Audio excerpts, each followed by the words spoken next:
Coming up on the Paper Talk today, we'll have a little bit of Dan Ashworth news. We love a little bit of Dan Ashworth news. What is going on? Is he coming from Newcastle to Manchester United? Also, we'll have some transfer rumours as well. Let's get into it.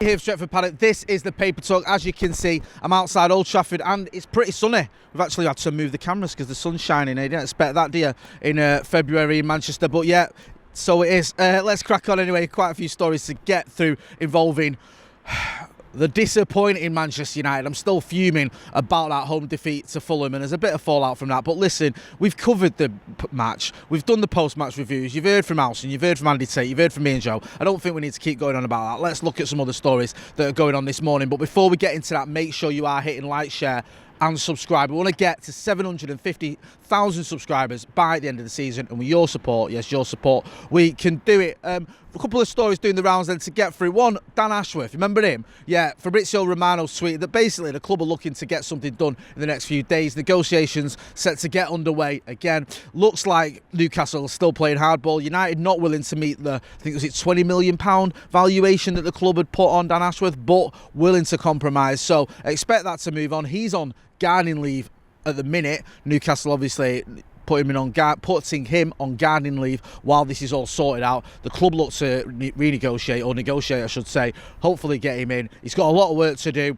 Jim Ratcliffe sort of spoke about this the other day. I think the club are saying they're not going to pay silly money for Dan Ashworth, but they do want him. So it seems like a compromise could be reached. Not going to be 20 million. Maybe it's closer to 10. Let me know in the comments in the chat what you think about that. It's still a lot of money to pay for basically a non-footballing person in terms of his not a player, I should say, not a non-footballing person, but a lot of money to pay for someone who isn't a player or even a manager. But he is someone with a track record. We've seen what he's done at the likes of West Bromwich Albion, at Brighton, at Newcastle, of course, and for England. He's got a track record of success.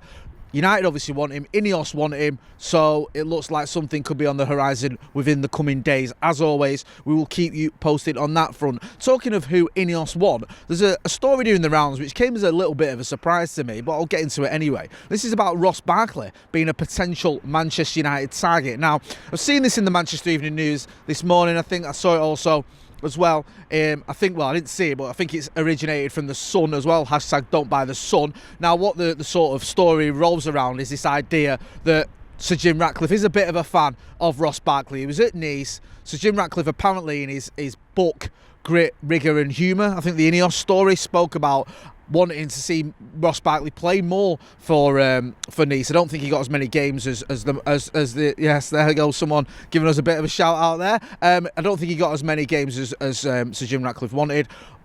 He's doing okay at Luton, let's face facts. I think it's 3 goals, 3 assists in 20 games in the Premier League this season. He is a good player, 30 years old. Has a track record of being a bit erratic, shall we say. I mean, at one point he was like this wonder kid, wasn't he? Got into the England squad, looked like he was going to be the next big thing. Didn't quite live up to the hype. I don't think so anyway. Had a couple of transfers, went to Chelsea, obviously that didn't really work out. Now he's at Luton, he's doing well. Do I see him coming to Manchester United? I don't, if I'm being brutally honest. I don't think he's the answer to our problems. He's doing all right at Luton. Let him carry on doing all right there, or if someone else wants to bring him in, bring him elsewhere, they can do. I think people are putting 2 together here and coming up with 5. I don't see him coming to Old Trafford. Let me know in the chat in the comments. Do you think Rosh Barkley is the player we should be getting? Do you think we want him?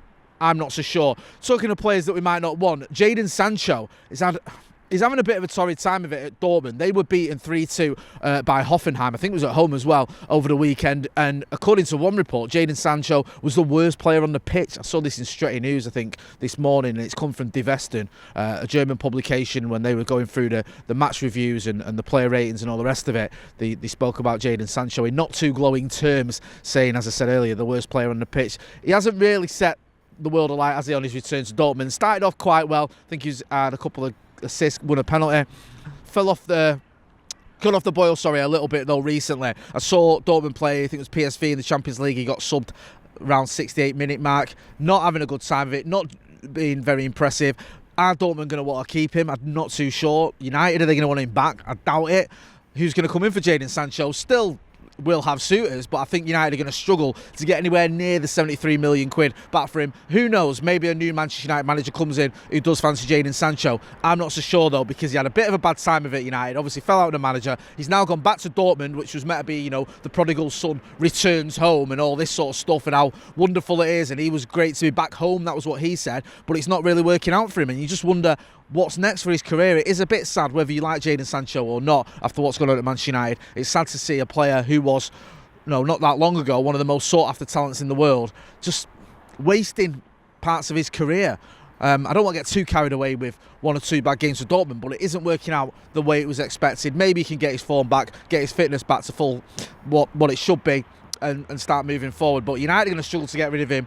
Is he doing enough to sort of signal that Dortmund want to keep him? And is he doing enough to say that United should bring him back to Old Trafford? I don't think he is. Again, get involved in the chat and the comments and let us know what you think. Seen a couple of other stories do the rounds as well. There's one in 442 about Anthony Martial. It's been picked up elsewhere as well that he might have even played his last game for Manchester United. Obviously, he's out injured at the moment. Looks like United aren't going to trigger a 1-year extension to his contract. Not a surprise. He's on 250k a week. I think it was Eric Ten Hag was asked about him recently and whether it was a good move to keep Anthony Martial, to rely on him this season and last season when we've got so many injuries and we're sort of lacking, especially with a player who's had so many injuries. And it seems that, according to various reports, he is going to be going out in the summer, which it's not really a massive surprise, that, is it? It's a shame with Anthony Martial, because at one point when he arrived it looked great. He looked like he was this player that, despite some negative press coverage, it looked like he was a good signing. Scored on his debut, of course, against Liverpool. Had a very productive first season. I think it was 17 goals in his first season. Obviously scored in a late winner in the FA Cup semi-final as well. Everyone's like, Anthony Martial looks like a great signing. He had that chant that we all love. Went up and down a little bit, then regained his mojo under Ole Gunnar Solskjaer, scoring 23 goals in one season. And then since then, it's not really happened for him, has it? Went on loan to Sevilla, didn't really do anything. Eric Ten Hag comes in, shows him a bit of faith, gives him a bit of trust, and then the injuries start racking up as well. And Anthony Martial is someone who's always had slight injury problems, but they seem to have increased since Eric Ten Hag's come in, which is a shame, because that was kind of his last chance to really do something at the club. Hasn't worked out. I expect him to go in the summer, and I wish him well, but I don't know where he's going to go next. He's a little bit like Jadon Sancho in the sense that you kind of feel his career's flat to deceive a little bit. Let me know. Get involved in the chat in the comments and let me know what you think about Anthony Martial and whether you think there's any chance at all of him staying at United and what his next move can be. I just can't see it, to be honest with you. There's another Mason Greenwood story doing the rounds. I don't want to dwell too much on Mason Greenwood. Someone else waving there. Because we've covered him quite a lot. I think the story in the Evening News about the Getafe president, or one of the Getafe managers, speaking about Mason Greenwood. He's obviously on loan there at the minute. We don't know what's going to happen with his future. Sir Jim Ratcliffe made this statement when he was asked about it, talking about things like the values of the club and sort of seeing what the facts are and all the rest of it. So we'll have to wait and see. It depends how you read those statements from Sir Jim Ratcliffe. You can look at it one way or the other. You can look at it as all that indicates he's going to bring Mason Greenwood back. There were some reports yesterday that he's going to offer him a lifeline. You can look at it as the values.